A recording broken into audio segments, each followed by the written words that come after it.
9:33 lo tengo a Jorge Colini, en línea, es presidente de IDESA, y salió el otro día, Ceci, el dato de la encuesta de hogares, Sí, exactamente. la situación de empleo, qué está pasando a nivel de desocupación. Hubo un aumento ahí de la desocupación Sí, y un aumento también de la precarización laboral. así es. Con lo cual es, en algún punto, no digo sorprendente, pero es un dato preocupante porque la economía está creciendo.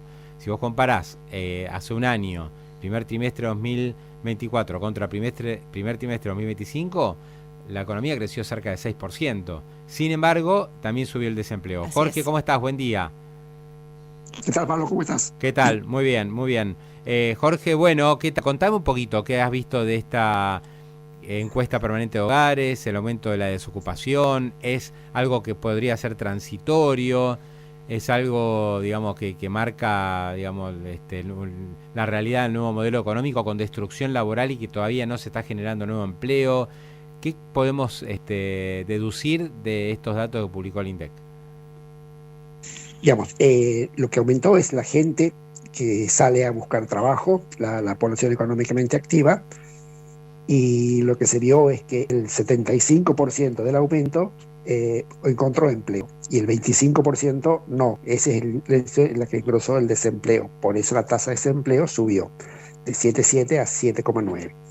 Ahora, de la gente que encontró empleo, la totalidad encontró empleo, o sea, no encontró empleo, se autoempleó, o sea, quedó empleada como un cuentapropista, incluso un cuentapropista no registrado, o sea, ni siquiera es que se inscribió en el monotributo, sino directamente sale a trabajar por su cuenta en negro.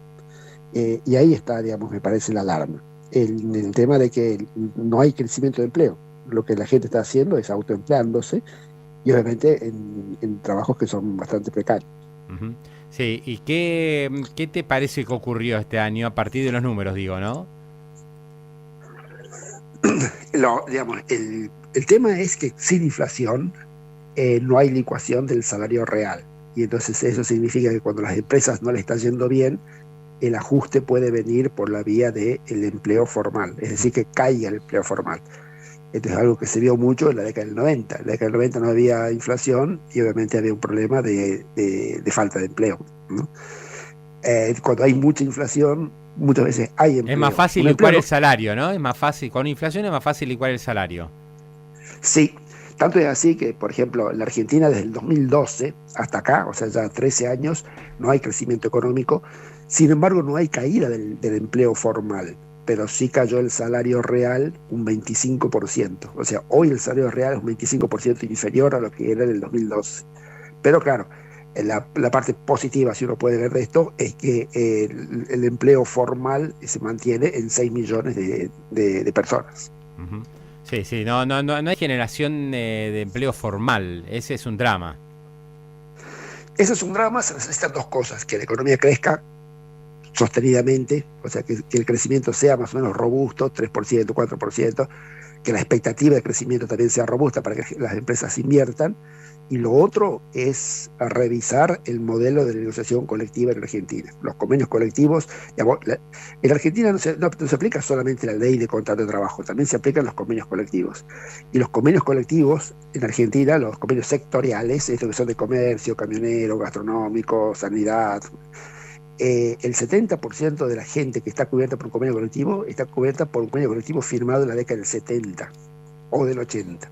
O sea, tenemos convenios colectivos que fueron firmados cuando ni siquiera había internet y todavía las empresas se tienen que regir por eso. Es muy importante salir de este corset que son los convenios colectivos y hacer de que las pymes puedan tener sus propios acuerdos con sus trabajadores y no tener que aplicar estos convenios tan viejos. Uh-huh, uh-huh.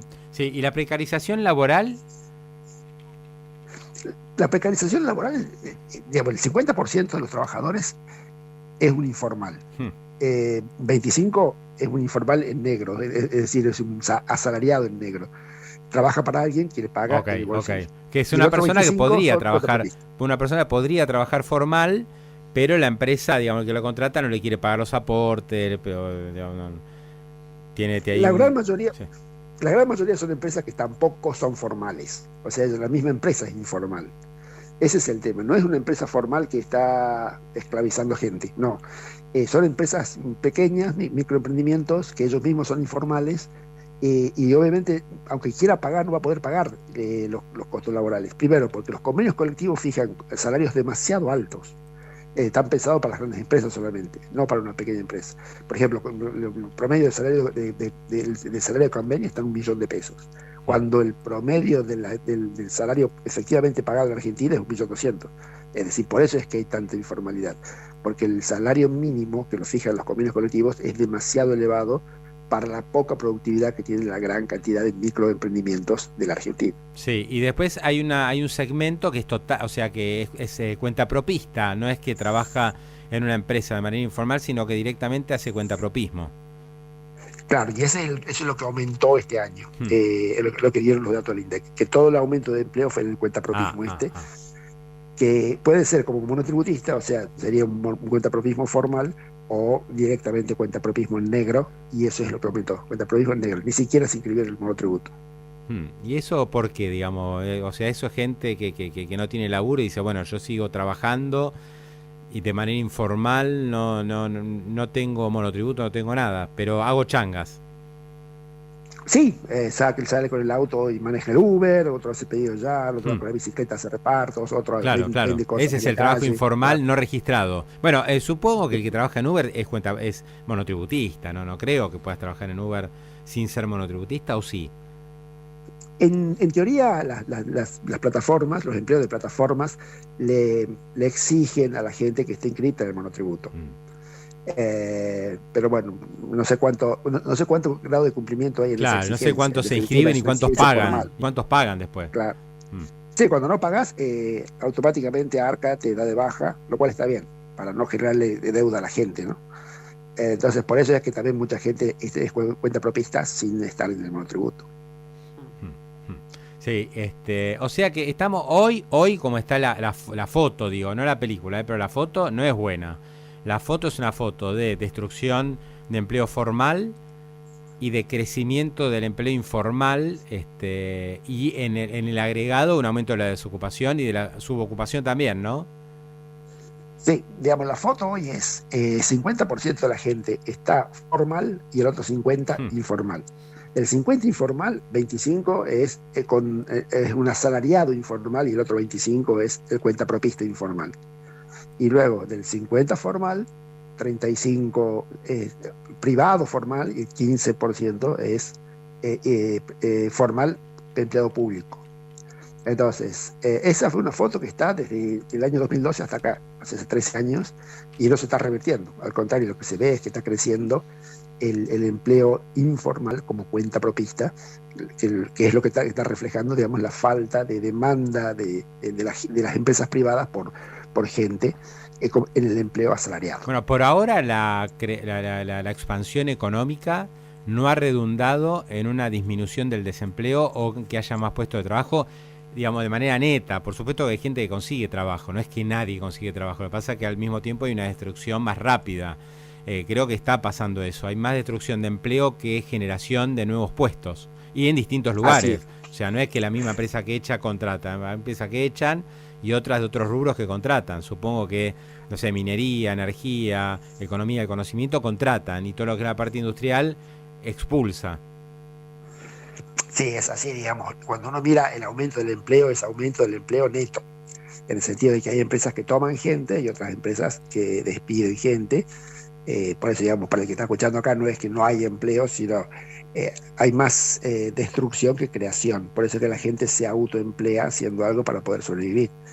De todas formas, lo que se necesita es que la economía empiece a crecer de verdad, porque lo que estamos viendo ahora con este 6% de aumento en el primer trimestre del 2025 es una recuperación de un muy mal trimestre que hubo el primer trimestre del 2024.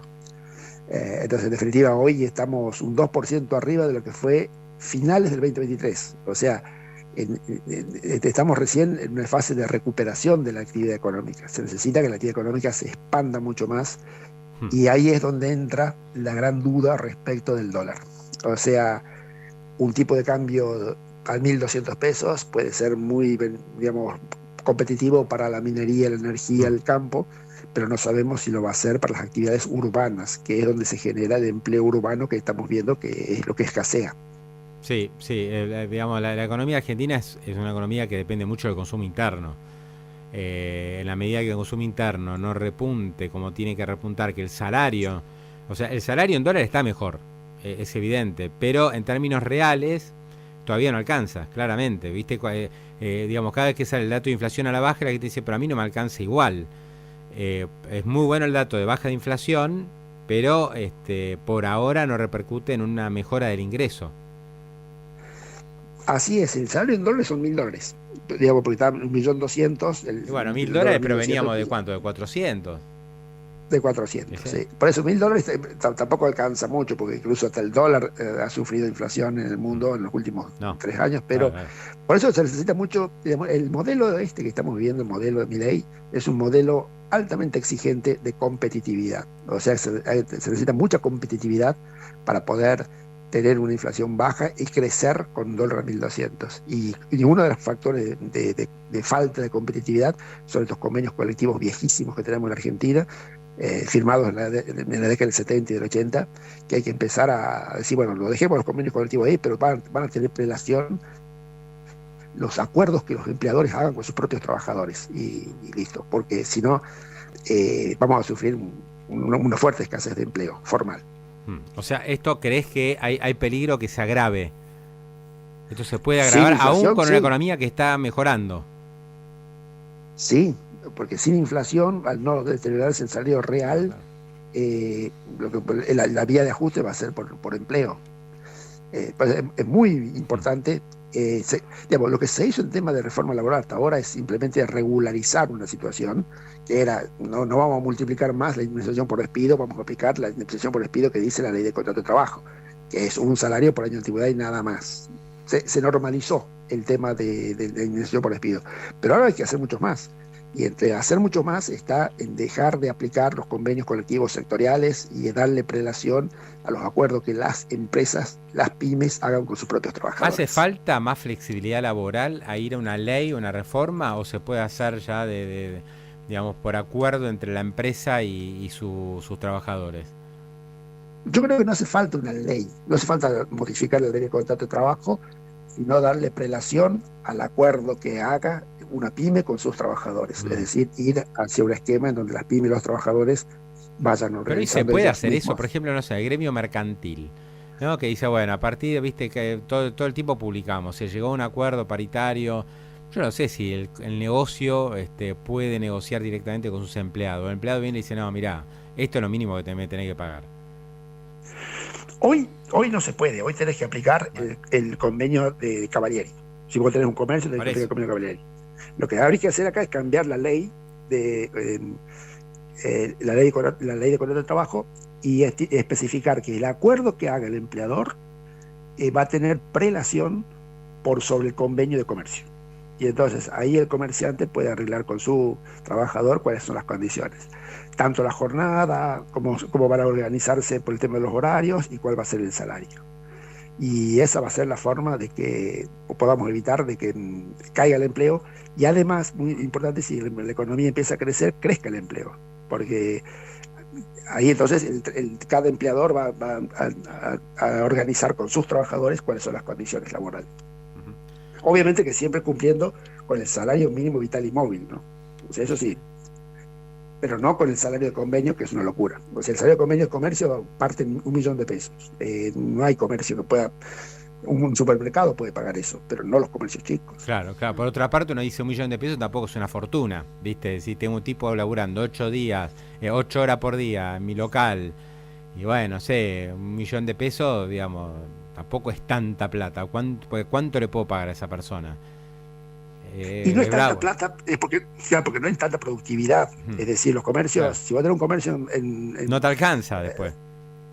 El tema es, en Santa Fe con el día, capaz que el comercio da para pagar $1.5 millones, porque tiene que ser $1 millón más las cargas sociales. Sí.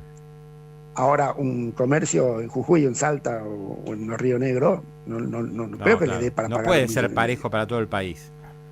Exactamente. No es lo mismo un comercio en Palermo o en Recoleta que, no sé, en José Cepaz o en Aldo Bonzi. Claro. Hay comercios, digamos, que están las 24 horas vendiendo, otros que no venden 24 horas. Por eso es que es muy importante salirse de los convenios sectoriales, dejar los convenios colectivos, el convenio colectivo de comercio que quede, pero darle la prelación al acuerdo que el empleador tenga con su trabajador. Es eso, o sea, no es eliminar los convenios colectivos, sino darle la prelación al acuerdo entre el empleador y el trabajador. Jorge Colina, de IDESA, un gran abrazo, muchas gracias y muy interesante como siempre. A ustedes, muchas gracias. Hasta luego, hasta luego.